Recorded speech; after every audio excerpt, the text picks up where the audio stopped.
Here we have the bio on Katonskih. She's an international master. I'll slowly go through it here.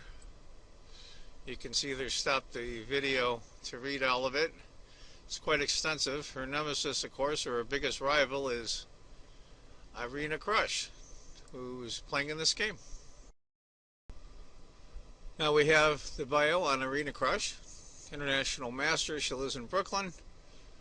A little bit about her, I'll scroll down through it. Four-time women's champion. And you can always stop the video, of course, to read the whole thing here. And that's the bio on Krush. Hi folks, John Cordisco back again with another great chess video for you. This is a video of a game that I watched earlier. Currently, right now, for those of you outside the United States, the U.S. Championship and the U.S. Women's Championship are going on right now at the Chess Club and Scholastic Center in St. Louis, Missouri. And I was watching it today live, the live commentary and the live games. It was great coverage. This is a guy that, as a teenage boy in 1972, in that summer, watched the Fisher-Spassky Championship match from the PBS station out of New York City. I live in upstate New York in Binghamton. And I remember they had a little dinky, cheapo demonstration board, and I remember there was a cowbell they used to ring when the moves came in, and they would move them on the analysis board, on the demo board. Now we're watching it live with commentary, in color. It's just come a long ways, and I hope it's got a long ways to go still. I hope the U.S. Chess and the St. Louis Chess Club reaches that goal. Anyway, this is a game played. I think it was the best game played today, or the most exciting to watch. It was from the U.S. Championship section for women. It was between Katonskih, who's a multi-time U.S. Women's Champion, and Krush, and also a multi-women's champion in the United States. And they're probably the top two seeds. They're the biggest rivalry. Sometimes it gets intense with these two, and sometimes it's just plain old rivalry. But anyway, it's a great game. I hope you enjoy it. We're going to go through it here. It's going to be a King's Indian. Katonskih is white and Krush is black. Knight to f3, knight to f6, c4, g6, standard King's Indian. And I'll tell you, for the most exciting to watch, it was funny when I interviewed Krush after the game.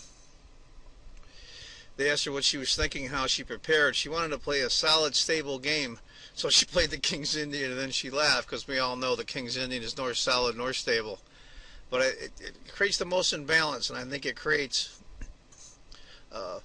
exciting game. Certainly exciting for the spectators. I'm not so sure about the players. Bishop of g7, d4. Of course, we all know in King's Indian, white gets a huge control over the center early. Castle, e4, and d6. As you can see, she's trying to at least control, Irina's trying to control the e5 square, so the pawn doesn't get pushed to e5. And plus, it lets the light squared bishop a place to escape and play into the game.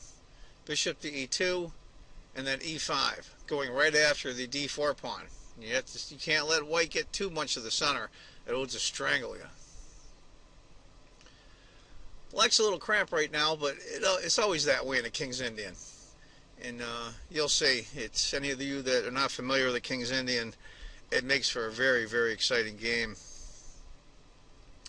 White castles and knight to c6. Now you're going to see coming up here, white as well, there's some very weird knight maneuvers that go on in the King's Indian. An alternative, maybe, instead of knight to c6, black might have tried pawn takes, knight takes, rook to e8, and f3. That's fine, but this poor light squared bishop right here is kind of not doing too well. After knight to c6, d5 right away. And go knight to e7, and then knight to e1. As you can see, That's kind of an odd knight move, but what it does is you can see it. The f pawn is now free to go either to f3 or f4, and the knight leader goes to d3 to help secure. The knight will go here and help secure the square here. Knight to d7. You're going to see another knight move back. The same idea. The f pawn. The f pawn is going to get pushed. Knight to d3. f5. Here it comes. Attacking the e4 pawn. It's trying to undermine the pawn chain, and that's the pawn chain in white center there that's holding up the d5 pawn. f3. Now you'll see why the knight went from here to here to make room for that f pawn to come through. f4.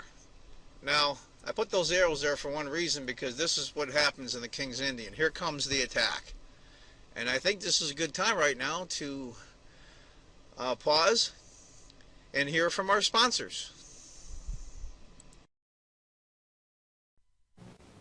All the guys that do commercials for light beer from Miller are big stars and guys like that. Me, I'm just a humble bartender, but I drink light too. And I'll tell you why. It's less filling, it's got a third less calories than a regular beer, and it tastes great. Jerry, now that you're a big star, can I have your autograph? Well, sure, Mr. Dangerfield. Hey, would you like mine? Not really. Light beer from Miller. Everything you always wanted in a beer, and less. How about my initials? Hi folks, we're back. I'm experimenting a little bit with my arrows and some of the diagrams concerning the position in the game.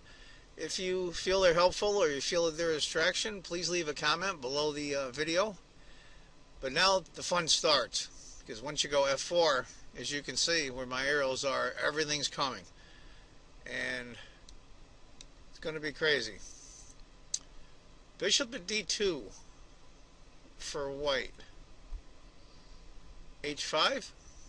Here come the pawns. Rook to c1.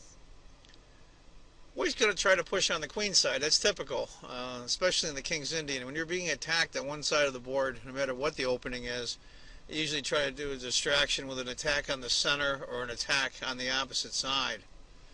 Just to bring your opponent's pieces over to help defend will lessen the attack on your side. Call it deflection, the distraction. g5.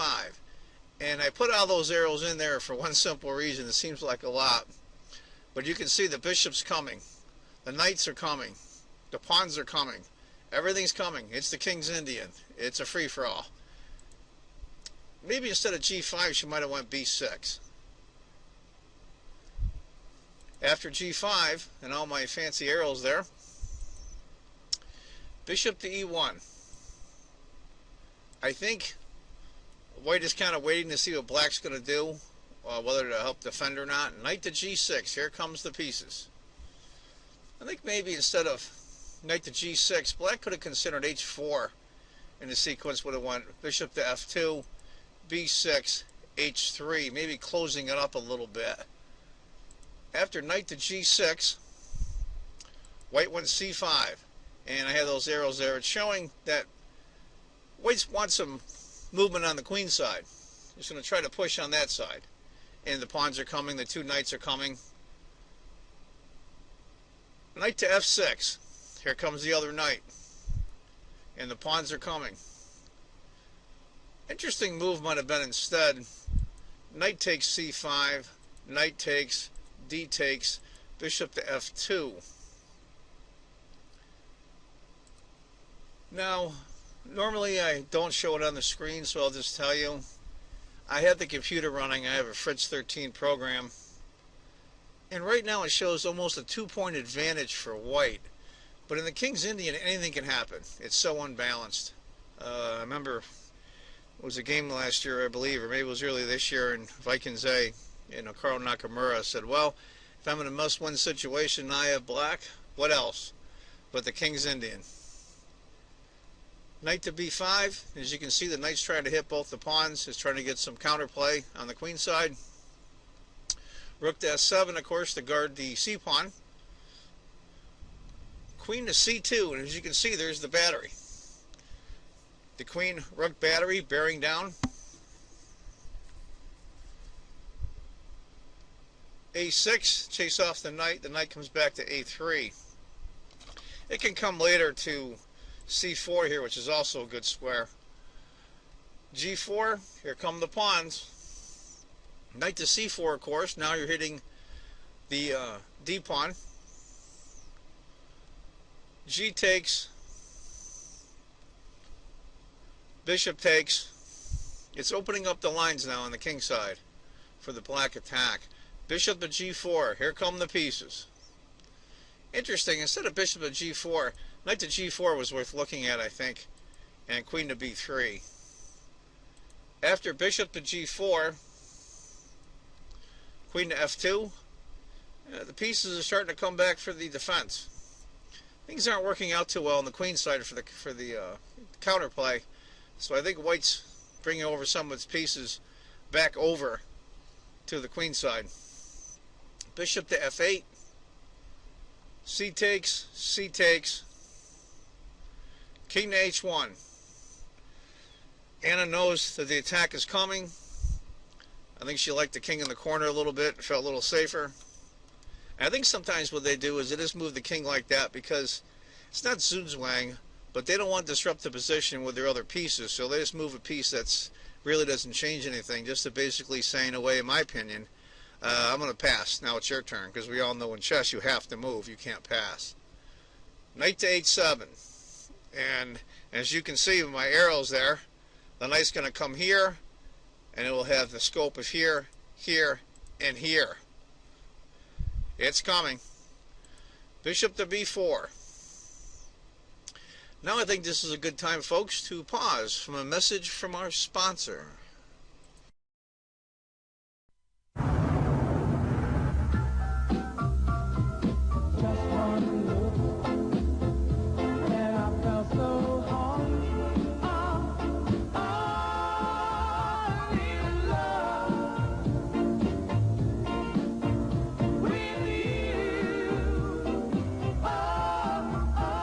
Great new Pepsi can or what? Introducing a whole new way to look at Pepsi and Diet Pepsi. It's beautiful. Okay, folks, welcome back. After white's move 24, bishop to B4, I think might have been an interesting choice instead. Would have been queen to E2, going directly after some of black's attacking pieces. It would have played bishop takes, queen to G5. Honestly, it would be very much in white's interest if the queens were exchanged.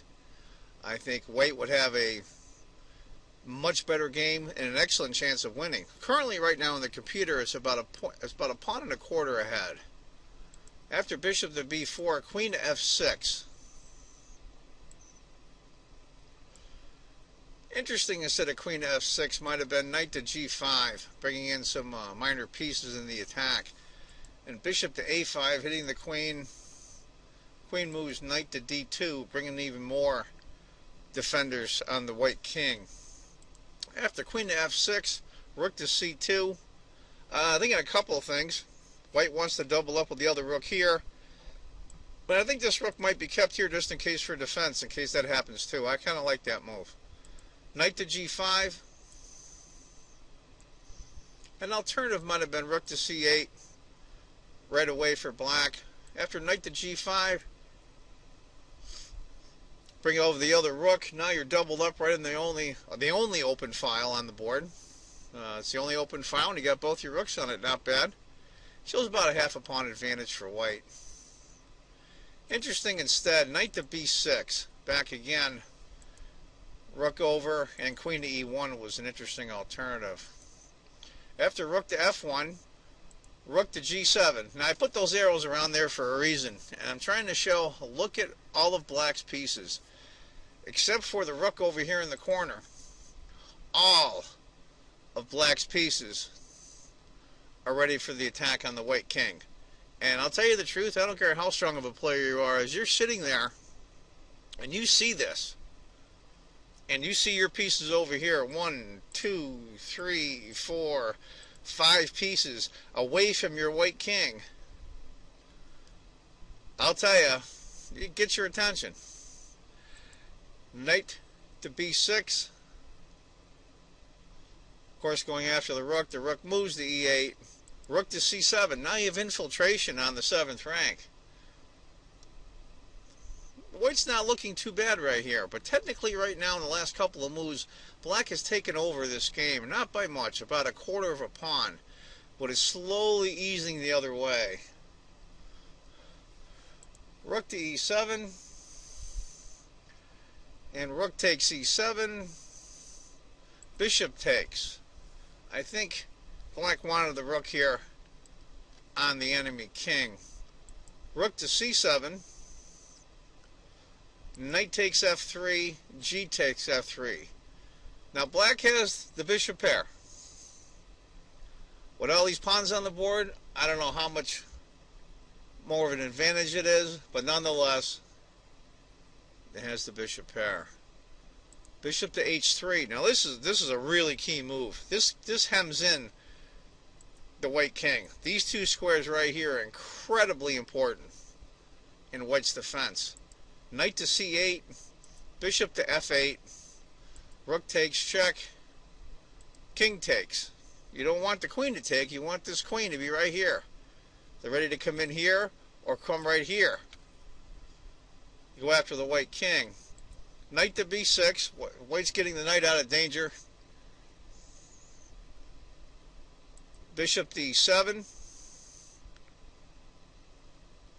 queen to g1, bishop to d8. They're just maneuvering now, and they're getting close to time control. We're on the 35th move currently. Knight to c4, and bishop to c7. They're just buttoning up things here. And if I remember right, watching the game, they were starting to get low on time, they both were. I know at the very end, Anna Katonskih was basically playing on maybe a minute plus the increment. Once they pass move 40, they receive, I think it's 30 minutes, and then every move you get a 30-second increment. Bishop to e1, of course, guarding those key defensive squares. As you see the arrow there for the dark squared bishop for white. Might have been an interesting move is b3, and then king to e7, just to shore up the queen side. After bishop to e1, king to f7, bishop to f2, and I think before all the action really starts and things start getting a little crazy, I think we're going to pause now and have a message from our sponsor.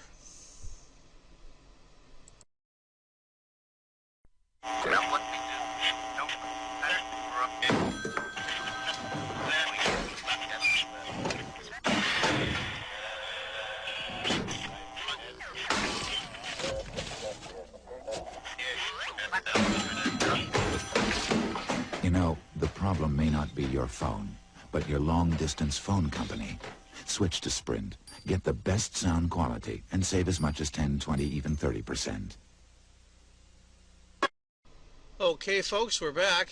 The action's going to start here pretty soon.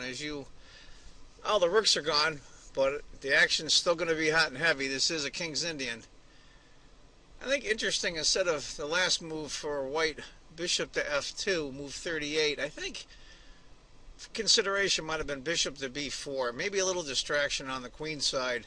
Queen to d8, knight to f2, and bishop to d7. Now, using that scenario, the score on the computer is dead even. Literally 0.00. After bishop to f2, it's about a half a pawn, but the action is going to start heating up real quick here. We're getting close to the 40th move. 38th move for black is knight to h4. Now, the reason why I have the arrow there, we all can see that the threat currently is bishop check on g2.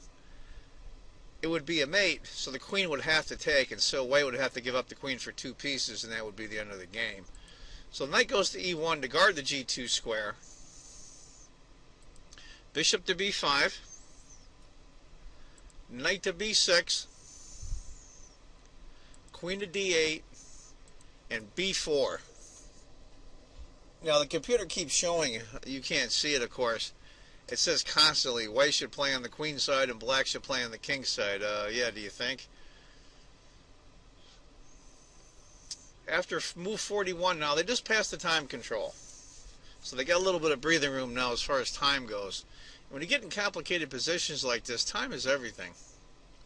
If I remember correctly, Irina Krush had a little bit more time than Katonskih. And I think that showed at the end. She was down to a minute, I think, and change. And every time now you move, you get a 30-second increment.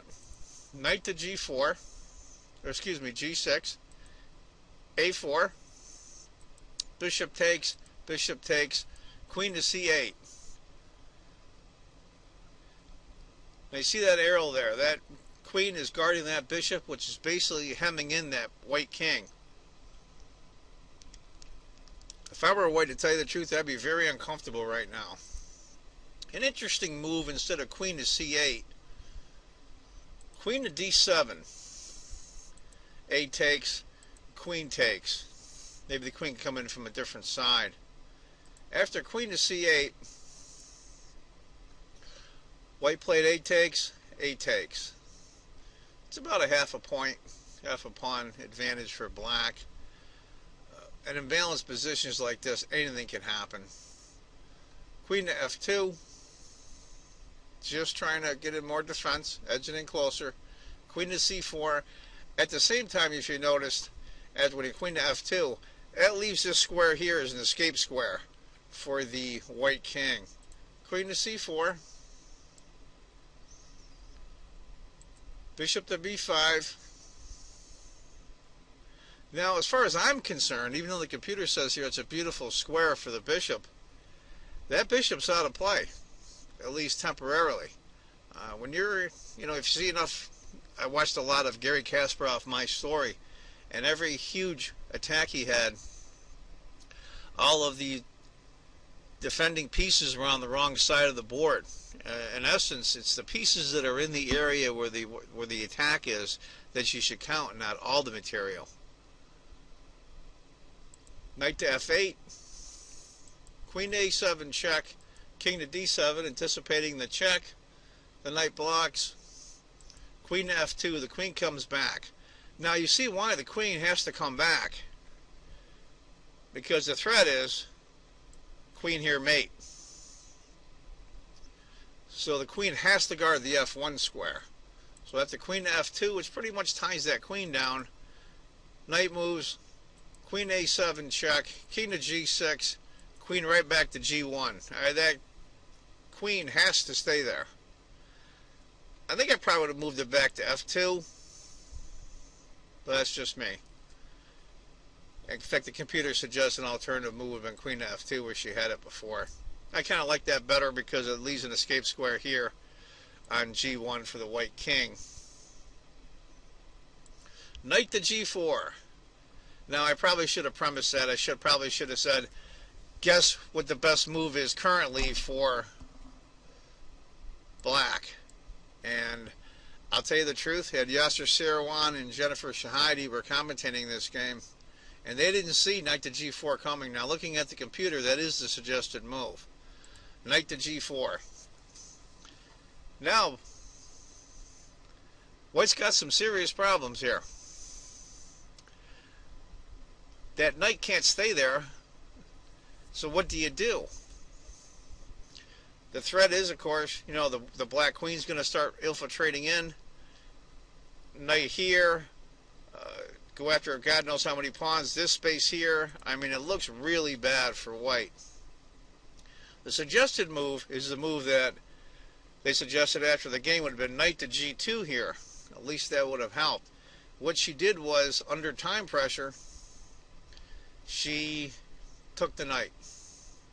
Now the sequence would have went knight to G2, queen to E2, knight to H4 check, king to H6, bishop to B6. That would have been about a pawn advantage for white, or excuse me, for black.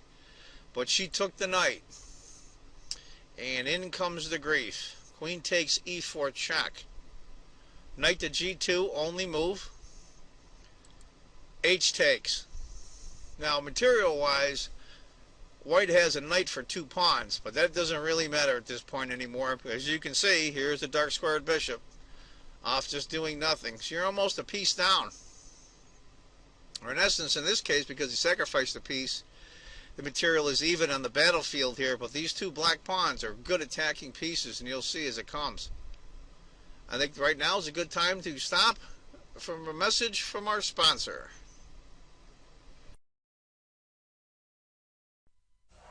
Well, fans, it all comes down to this moment. This is where it all gets decided.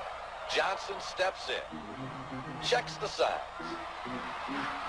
makes a few adjustments. This is a classic confrontation. He's digging in. Here's the delivery. And there it goes. He's going back, way back. It is going. It is gone. Pepsi, the choice of a new generation. The ball game's over. Okay, folks, sorry about that. We're back. I can only record 5 or 6 minutes, and I have to splice them together. So unfortunately, my software, the audio and the video goes out of sync. So after H takes G4 for black, it's about a 2-point advantage for black, and I'll tell you the truth, she's really behind on time now. I remember watching it. She's basically on a minute and 30-second increment for every move, and that's tight in a complicated position like this. Queen to F2 is basically your only move. You want to move the king here. You need to get the king out of this pin. Queen takes the other pawn.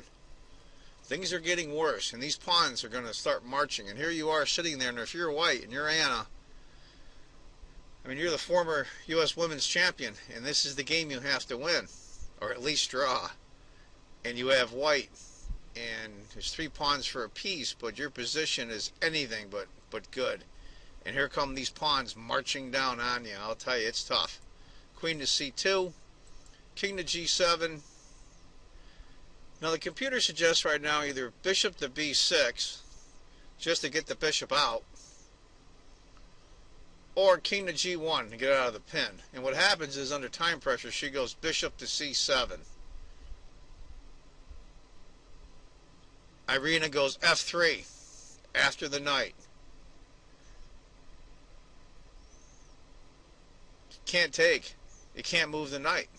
There's no way, because if you move this knight, say to here, attacking the queen, pawn moves, knight takes the queen, pawn goes here, queen mate. How slick is that? So you can't move the knight. King has to move. Bishop takes G2, and the rest of it is fairly simple here. King to F2. I just think she hung on. I mean, sometimes this happens with especially the top players, and just people in general, even the lower players.